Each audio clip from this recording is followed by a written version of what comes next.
It is the understanding of the Mark Dolan show that King Charles is, and I quote, furious, crestfallen, disappointed and surprised at Prince Harry's tell-all interview with the Guardian newspaper straight after their surprise royal reunion at Clarence House. Now, insiders have told this programme that the monarch and his team were completely blindsided by Harry's very frank and intimate chat with the newspaper after clear guarantees in the run-up to the Clarence House summit that no details of their conversation would be shared with the press. We're told there is a real sense of regret within the palace that the king rolled out the red carpet for the prodigal prince, only for him to run his mouth off yet again to a journalist. Now, this could have major implications for any follow-up meeting, because we understand that Harry is hoping that this could happen annually and possibly several times a year, and these reunions could involve Meghan and the kids as well. Good luck with that. Harry has certainly made that less likely following this Guardian interview. Now, the bottom line is that insiders have also told the programme, and I quote, "This is textbook behaviour from the Duke and proves those right who were against a meeting happening in the first place." They go on to tell us Charles pushed for the reunion, but the Harry skeptics around the monarch now feel vindicated. Well, that's fascinating. Is that not extraordinary? And it was always my suspicion that it was the king that wanted this reunion to happen. The reason being that he's getting older, he's battling cancer, he wants to see his grandkids, and he does want to see his son. He considers blood to be thicker than water. But the problem you've got is that this is, as the insider has told us, is textbook Harry. This is what he does. He says one thing and does another. "Oh no, I won't do any interviews, Pa. Don't worry about that." And then the minute he finishes the summit with his father, when they've had tea and scones, it's straight onto the phone. "Hello, is that the Guardian? I'd like to tell you everything about the meeting with King Charles. Thanks very much. Bye." This is the problem. The guy cannot be trusted as far as he can be thrown. And given the fact that he's incredibly fat these days, he can be thrown even less of a distance, like a couple of inches. That's how porky he is. So this is the problem you've got. And it's what we've been saying for months now, which is that this guy cannot be taken on his word. And that if, we said this beforehand, if Charles were to grant him an audience, that's more material for another book, for Spare Two, more material for interviews, more material for podcasts, documentaries. And here we have it in black and white, the Guardian newspaper, which of course is a very interesting newspaper that he's chosen. It's a newspaper that is almost categorically and uniformly pro-Sussex. Okay, don't worry about Charlotte Griffiths and some of the other people that are considered to be very much in the Harry and Meghan camp. The Guardian are all in. The Guardian is basically the official newsletter of Harry and Meghan, which is why if ever I read anything in The Guardian, I take it with the biggest pinch of salt. In fact, I take it with the entirety of the Himalayas. It's how much salt I take what I read in The Guardian with when I'm looking at Harry and Meghan stories. By the way, pink Himalayan salt, delicious and nutritious. Why is it pink? I don't know. But I eat it, and this is what gives me my energy. So look, we've got a very busy show today. So much to get through. I hope you're well. My husband. So, straight after the meeting with King Charles, Harry runs off to Ukraine. This is the first incredibly arrogant thing to do. He goes to a war zone, which puts complete a mockery on the idea that he's worried about his safety. He goes to a country that's literally at war with Russian drones and bombs and shells, flying all over the place. So he goes to Kyiv. Like those people haven't suffered enough, by the way, in the Ukraine. They've got to have Harry turn up and tell them, even though they're missing limbs and they've lost loved ones, that he's got a worse life because his dad wasn't very nice to him when he was a kid and he's only got 16 bathrooms in Montecito. So, straight after the meeting, he goes to Kyiv for an ego trip and a public relations photo op. Right? That's what motivates Harry. He's learned that from Meghan because he has become a clone of his wife, unfortunately. So he flies off to Kyiv, which will have enraged the royals in the first place, particularly William, who it's our understanding is mightily irritated by the way that Harry pretends to be a frontline royal, the way he arrives in different countries and walks off the plane and shakes hands with dignitaries and receives a garland over his placed over his shoulder, and it's like the state visit. Wherever Harry goes, he pretends it's a state visit, but he's a faux royal. He's a pretend royal now. Just like in yesterday's show, we said he was the pretend Diana, the cosplay Diana. Oh, yes, well, I'm really basically Diana, just with a beard, with a ginger beard, really. But otherwise, I am Diana. And my brother William is not Diana, but he doesn't even look like her anymore. So she's sort of not even really his mum now, It's all mine. I've inherited Diana. And, it's a bit of a win for me. So, straight after the meeting, he goes to Kyiv. And he speaks to The Guardian, and he gives The Guardian so much material. Because the idea of The Guardian going with him to Kyiv was that they were going to report on the war and the plight of the people that have suffered so much. And my heart goes out to the people of Ukraine who have been innocently invaded by Russia. And my heart bleeds for what's going on in that country. And I pray for a speedy resolution, a ceasefire, and a lasting solution for that region, of course. So that's why The Guardian were allegedly there. But first of all, why can't Harry go to Kyiv in the Ukraine and just meet people and, press the flesh and whatever, do some charity work? Why can't he do those things? Why does he have to take a newspaper with him? Why has he got to call Fleet Street, which is the traditional name of the newspaper industry in this country, because originally all the newspapers were published on Fleet Street. There's a wonderful thing about London, which is my town of birth, is that you had certain streets that were dedicated to certain things. And Fleet Street was just basically where the newspapers were. It was Fleet Street. And there's another road, which is Jermyn Street. And Jermyn Street is just shirts.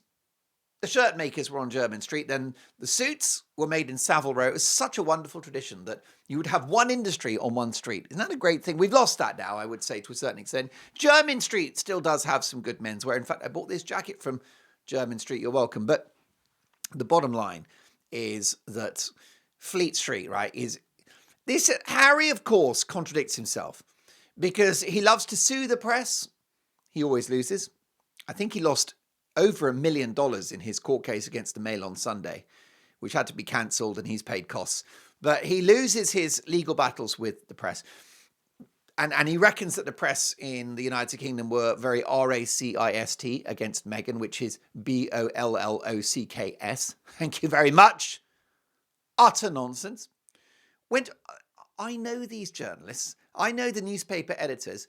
And when Meghan arrived on these shores, they were frothing at the mouth because this is a Hollywood actress. She's good looking. She's got a backstory being mixed race.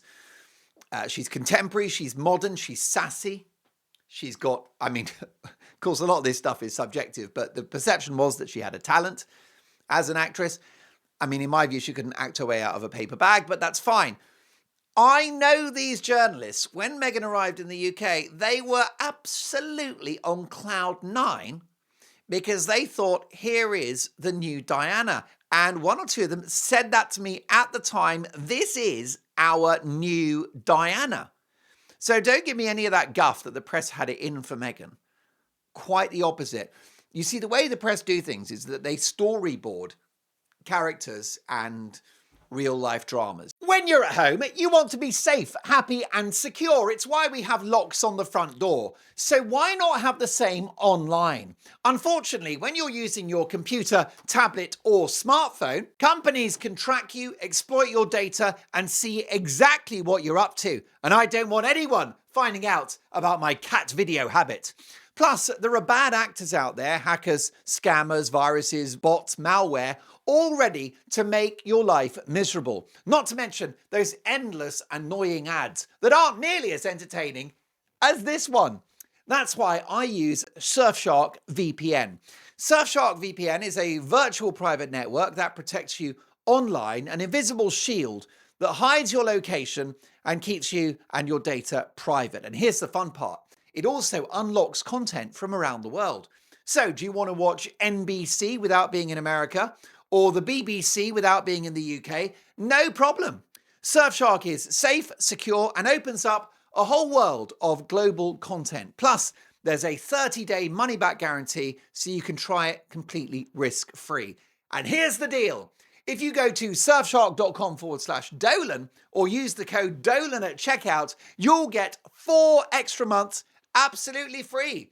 That is surfshark.com/Dolan or code Dolan for 4 extra months free. Right, even though I'm in Britain, I'm now off to a US website to watch season 3 of Suits. Meghan's brilliant in it.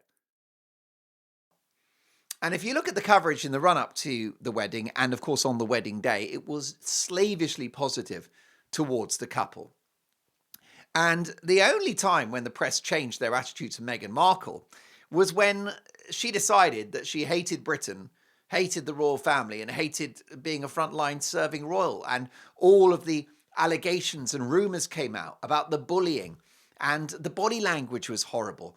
And it was quite clear that this whole thing was not her bag, and she had another plan running concurrently. Now, forgive the journalists for reporting on that and noticing that Meghan was an upstart and an SHIT disturber within the palace, making Catherine's life miserable, reducing her to tears, making horrible remarks about her pregnancy, and just being obnoxious, meeting William and Catherine for the first time barefoot and with ripped jeans. So yeah, the press changed their mind about Meghan and realised who she was and what she was, which is, as Joan Rivers would say, a piece of work. She's a piece of work. It's what she is. She's not a nice person. She isn't. Not a nice person. She's not a good person. Who cancels their own father? Who vetoes her own father's appearance at her own wedding and doesn't allow him to meet his grandchildren? That's Thomas Markle, who spent $500,000 on her education and more or less raised her for most of her childhood. She dumps her showbiz friends, Piers Morgan, Lizzie Cundy, both friends of mine that have absolutely were just gaslit and discarded by Meghan once they ceased to be useful. Trevor Engelson, her lovely ex-husband, really sweet guy, gave her the world. It wasn't enough.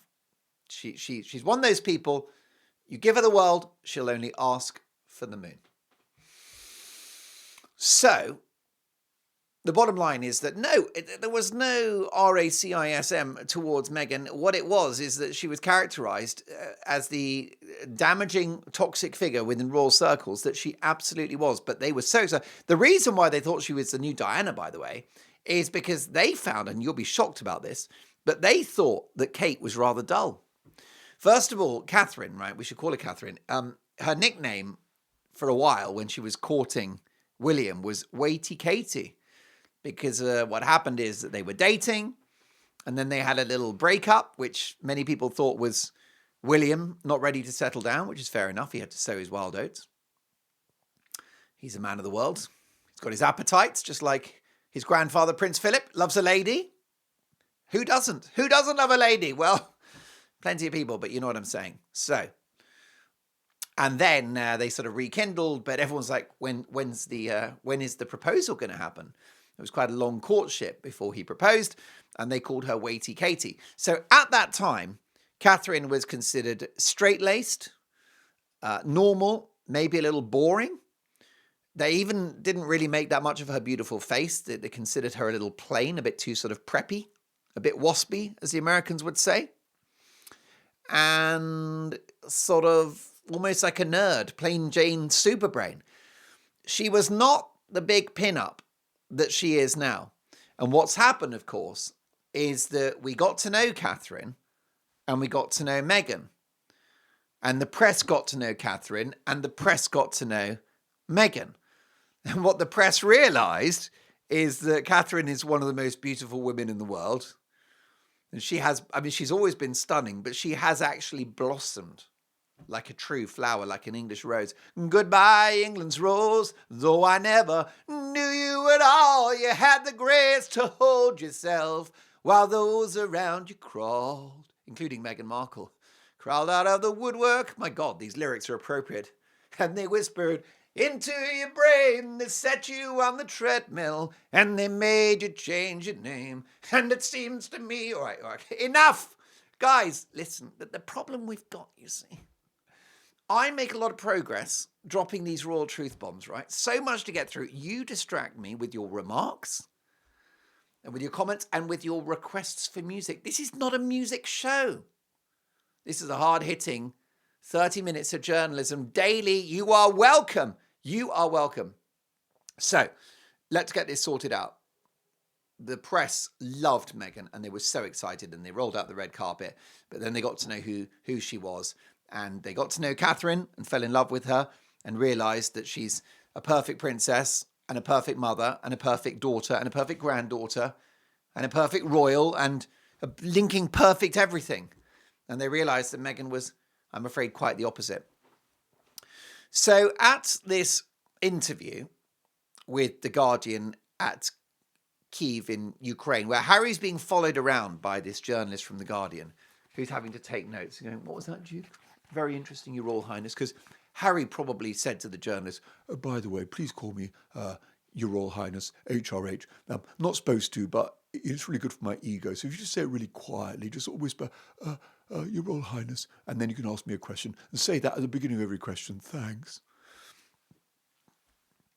So this journalist, this Guardian journalist, who is an extension of the Sussex PR machine, especially if you read the article, which is just, you know, yes sir, no sir, 3 bags full sir. It is the most obsequious interview. It's nearly as bad as the Oprah non-interview, when Oprah, who used to be a great broadcaster and a person of integrity, who is now just a shallow stooge and a hack of the highest order with zero integrity. I mean, what has happened to Oprah? She used to be my hero. I love Oprah. And now she's just an appendage to she's the journalistic wing of the broadcasting and showbiz elite, and not at all woman of the people, a billionaire with houses all over the place. And she puts out that hideous, damaging piece of dishonest propaganda that was an interview with Harry and Meghan, which caused so much damage to the royal family. That's why I'm so angry, and that's why I'm so disappointed in old Oprah for doing that. But what I will say is that this journalist from The Guardian is nearly as bad as Oprah, because it's a very slavish reproduction of Harry's worldview. And this guy's got to follow Harry around, and it's a little bit like, you know, those guys, the soldiers who have to follow Kim Jong-un around from North Korea, the North Korean president. And they've got these notebooks in case he says something wise. They've got to, and he's looking around going, did you write that down? Did you write that down? I just made a point that the sun rises in the east. Write that down. And they're like, oh, Your Honor, Your Majesty, that's a brilliant scientific insight that the sun rises in the east. What next? The sun sets in the west? Who knows? Water freezes at 0 degrees? Anyhow. So Harry's got the old Kim Jong-un treatment from The Guardian as they slavishly report every word he has said as truth. By the way, Harry would like that. He would like it if the press had to completely obey the will of the Sussexes, which is why he sues them every 10 minutes and why he hates accountability. I think him suing newspapers is one of the worst things he's ever done, because that breaks an unspoken contract between the monarchy and the press, which is that they are entitled to do their job and hold powerful figures to account, and that the monarchy tries to behave itself but is not immune from scrutiny, because that's a healthy democracy. And that's why the monarchy has survived so long, is it's been very open, very proper. And apart from the ridiculous behaviour of people like Prince Andrew, they've generally done a good job and stayed on the right side of propriety and the law and decency and the done thing. Unlike Harry, who is a wrecking ball within this family. So he's being followed around by this Guardian journalist.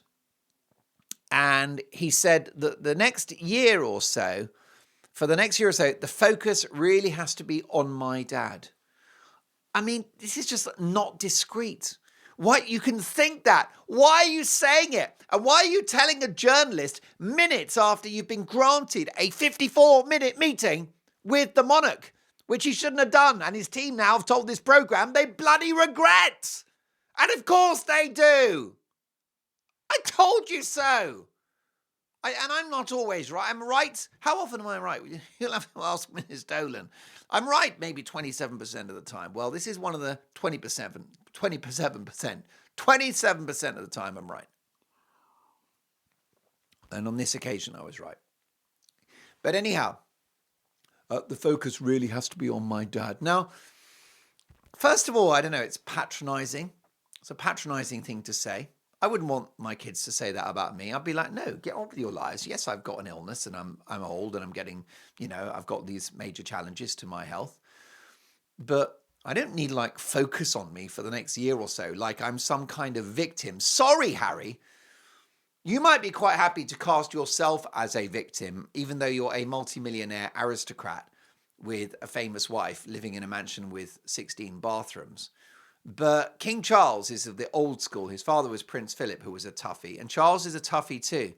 And he doesn't see himself as a victim, which is why he doesn't need the focus to be on him for the next year or so. And also, what is this next year or so? Is this another death sentence? Like when Harry told the BBC, I don't know how long my father's got, which is a heartless thing to say and demonstrates the pathology that's going on within Harry's mind now, which is zero empathy. I couldn't say that about someone else. Could you say that about a loved one? I don't know how long they've got. I just couldn't say those words about a loved one. I mean, I'm not sure I'd even say it about a famous public figure that I'd never met. I mean, I wouldn't say that about King Charles. Can you imagine me saying that on this show? By the way, folks, I don't know how long he's got. I would never say that. And I say some pretty wild things on the show. Obviously, I do. I'm sometimes very naughty. I'm naughty. I'm naughty. I'm a naughty person. I am naughty. I am one of the naughty ones.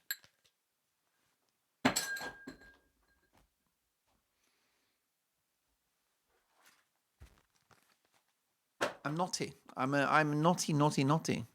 I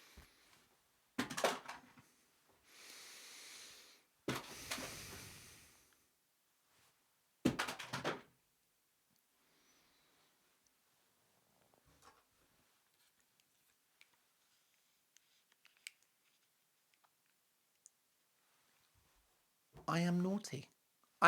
I am naughty! But who is it? The best people are naughty. The issue I've got is the real focus has to be on my dad. I would never say, don't know how long King Charles has got. And the focus has to be on my dad now. In reference to his possibly spending more time in the UK with his kids, he said this week has definitely brought that closer. Why are you telling a journalist? When you are on the edge of closing a deal, right, and I'm no business expert, but when you are close to getting that contract across the line with the client, you don't make any announcements at that point. You keep your counsel. You keep stum. You keep it zipped. You don't announce to the Guardian newspaper, which is the in-house newsletter of Harry and Meghan, that, and I quote, this week has definitely brought that closer of the kids coming to that. Charles would not want this interview to happen, and he wouldn't want that detail. Charles could tolerate Harry having an ego trip and saying, I'm here in Ukraine, really worried about everyone, not as worried about them as I am about myself, and how busy the farmers market was in Montecito last week, and it took me over 10 minutes to park the Range Rover. It was a bloody nightmare, and much worse than the war in Ukraine, actually. The traffic in California it's much worse than Russian tanks, in fact, and being woken at night to the sound of gunfire from the Kremlin is much worse in Montecito, where the aircon in one of our bedrooms stopped working for about half an hour. I don't really know why. I turned it on and turned it off again. It worked again, but it was really bad. I mean, I wasn't in the room, but just knowing that room wasn't incredibly chilled and cold was very upsetting for me. Humpy dumpy dumpy dum. Prince Harry, world's least happy millionaire. Oh, the aircon in the other room that we weren't in, it was a nightmare. It was half an hour of my life that I'll never get back. Because it was so awful. I wasn't even in America at the time, but just knowing that one of the bedrooms in our house in Montecito wasn't chilled for 30 minutes was really a modern day hellscape for me. No one asks how I'm feeling. You're welcome. So this week has definitely brought that closer. Well, Harry is so stupid Now the opposite's the case, because that interview has made it less likely that a reunion with the kids will happen. Regarding his memoir Spare and public statements, he said, I know that speaking out annoys some people and it goes against the narrative. Well, the book, it was a series of corrections to stories already out there. One point of view had been put out and it needed to be corrected. Well, let me correct you on that one, Harry, because the royal family have no point of view. And when you did the Oprah interview, and when you did the podcasts, and when you did the Harry and Meghan documentary on Netflix, and when you published Spare, the royal family had no right of reply whatsoever. So there were no wrongs that you were writing. This was your account, an account which is provably false in many respects. Hideous. Hideous. The lack of self-awareness. I know that speaking out annoys some people. What does that mean, annoys some people? I mean, that's glib. Annoys some... No, you're saying things about the royal family, such as that they are racist. That doesn't annoy people. It's a catastrophic libel against them. It's a horrible slur, and it's untrue. That's more than annoying them. You've broken the law against them. And wouldn't it be a great thing if King Charles started suing Harry? William may organise an act of parliament to have Harry removed from the line of accession. Wouldn't that be a thing? Wouldn't that be a beautiful thing? It would take parliamentary legislation. House of Lords might be involved. It would be a complicated constitutional challenge, but I'd certainly get behind it. So he says, I know speaking out annoys some people and it goes against the narrative. And the book was a series of corrections to stories already out there. By the way, what's he even doing still talking about Spare? He should never mention Spare again, because he should be so ashamed of it and hope that we can all forget that he did that and not brag about what a success it was. On how he presents his actions and statements, he said, it was a difficult message, but I did it in the best way possible. My conscience is clear. I mean, if his conscience is clear, knowing that in her dying days, the Queen had to worry about what was going to be in Spare. Did Harry hasten the Queen's departure? I don't know. Did it help her health? What he put her through and Megxit and all the rest of it? Did it help? Obviously not. On the relationship and what's needed for reconciliation, Harry said, in life, you cannot have reconciliation before you have truth. What does he know about truth? What does he know about the pack of lies, especially the Oprah interview, when they didn't even get the date of their wedding right? More generally, he reported in the same Guardian interview, you feel lost at times, like you lack purpose, but there's light at the end of the tunnel. Don't stay silent. Silence will hold you in the dark. Open up to your friends and your family. What does he know about family? The guy has no self-awareness. He's completely deluded. Finally, he was asked how King Charles was, and he said, oh, he's great, thank you. Now, a normal member of the royal family would be asked questions about the meeting at Clarence House. And if it was Princess Anne, or if it was William, and even if it was that ridiculous idiot, Prince Andrew, they would respond in a very discreet way. And if it was William, let's say, William's asked, how's your dad? William would say, thank you for asking. It's a private matter and I shan't be making any further comment. But what about the meeting and how long was it and what was discussed? That was a private matter and it's not in the national interest, so I shan't be commenting further. Perhaps let's talk about the weather instead. That is how William would conduct himself. Can you remember the last time William did a tell-all interview with the press? And wouldn't he love to? Because what an article that would be. And wouldn't the William book be amazing?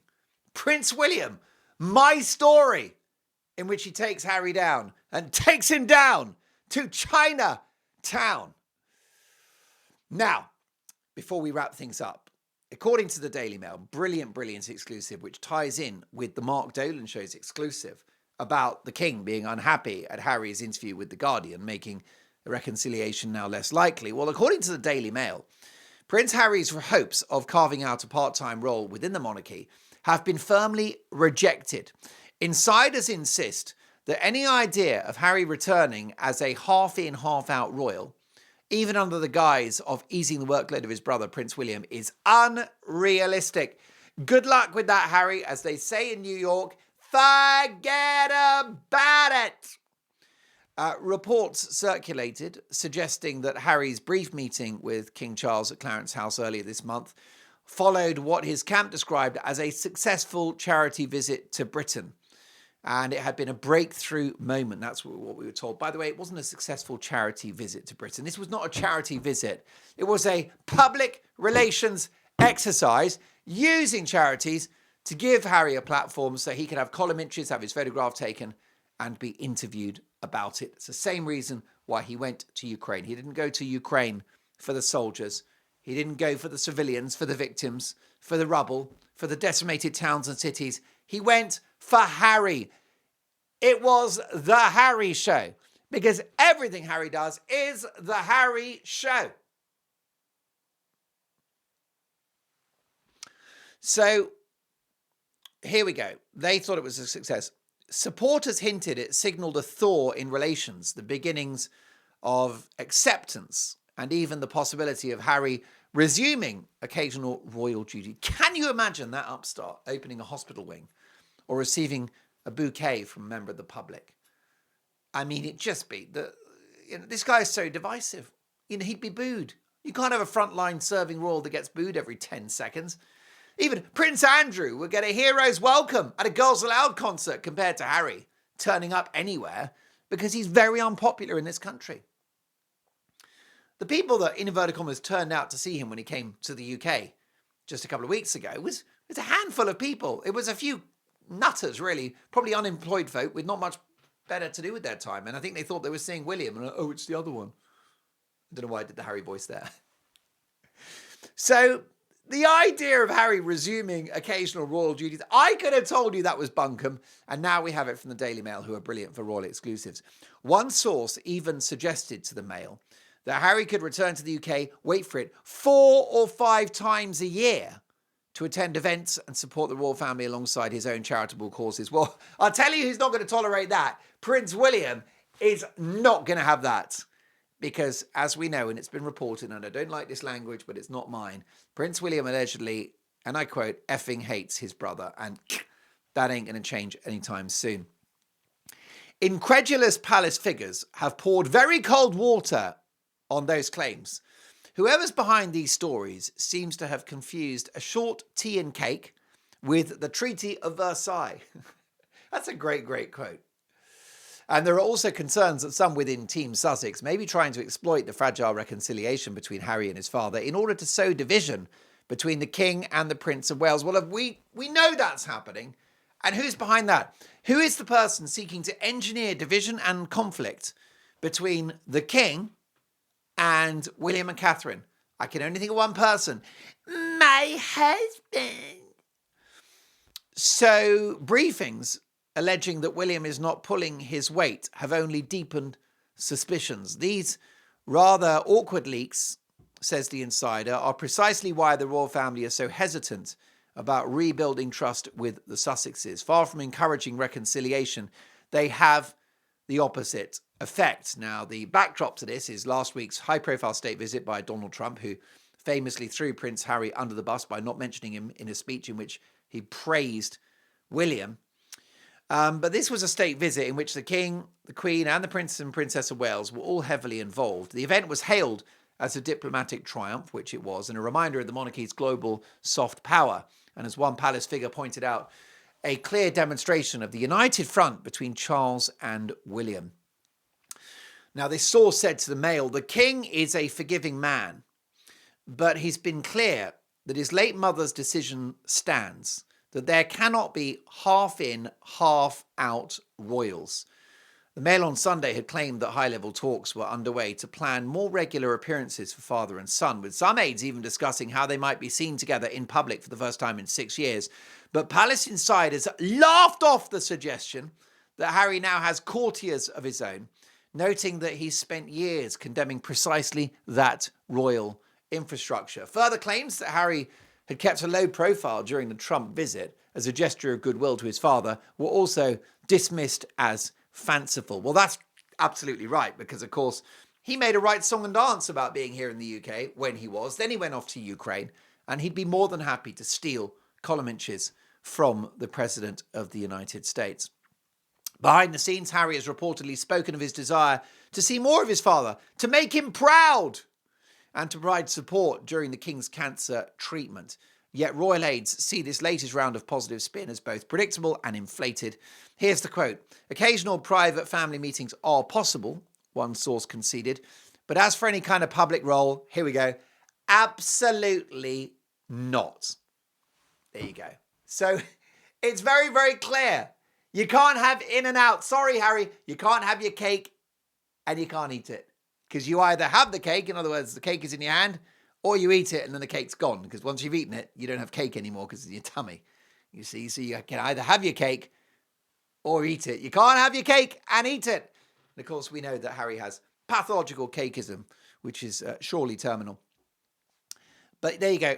No in or out. No in and out burger for Harry. Wendy's all the way. So, and right now, following the Guardian interview and what we've been told by royal insiders close to the King, Harry is now more out than in, and that couldn't be better deserved. Good enough for him. You reap what you sow.